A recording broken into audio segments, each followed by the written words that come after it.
Hello, I'm Ben. Welcome to the channel. So today we're going to talk about 9 characteristics of high-performing teams. And in today's day and age, a lot of people are working remotely, so some of the stuff is very important. Actually, it may be more important now than what it was when people were not remote working. So we'll get into that as we dive into the source material here.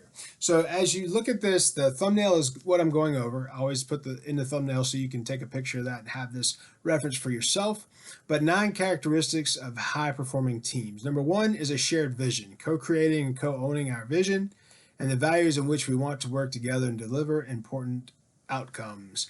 Shared vision is pretty emphatic. If your team has this, then what that means specifically is every individual understands how their contribution impacts the final goal or the final deliverable. So that's a huge piece of it.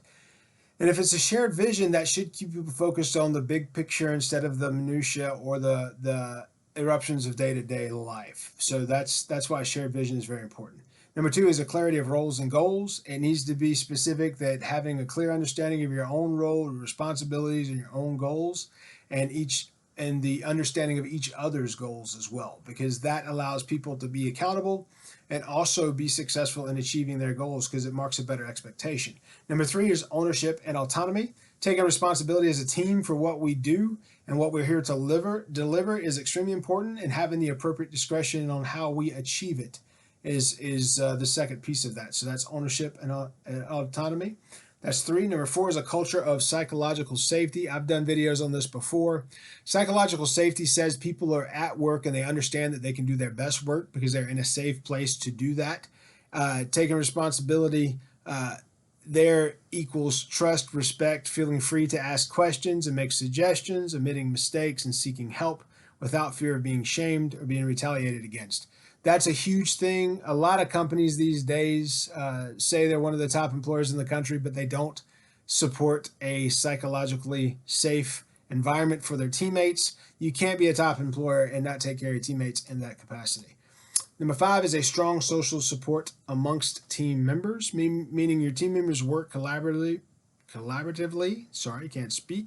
and provide support to each other by listening, providing emotional support, practical help, advice, and appreciation for each other's efforts. That's strong social support amongst the team members. Number 6 is encouraged to learn from mistakes and to question traditional ways of working, sharing problems, mistakes, and failures, and receiving sensitive, honest feedback and advice so that we learn from each experience. That's the biggest thing. A failure or some break from that, a mistake, is a learning opportunity that needs to be encouraged.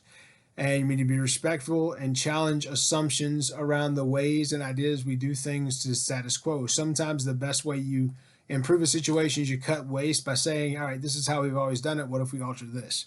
You keep best practices, but everything else should be filed down to its best performing suggestion. 7 is a strong sense of team, potency, and efficiency. Basic confidence in the team's ability to work together effectively and efficiently, and the belief that we can handle future challenges.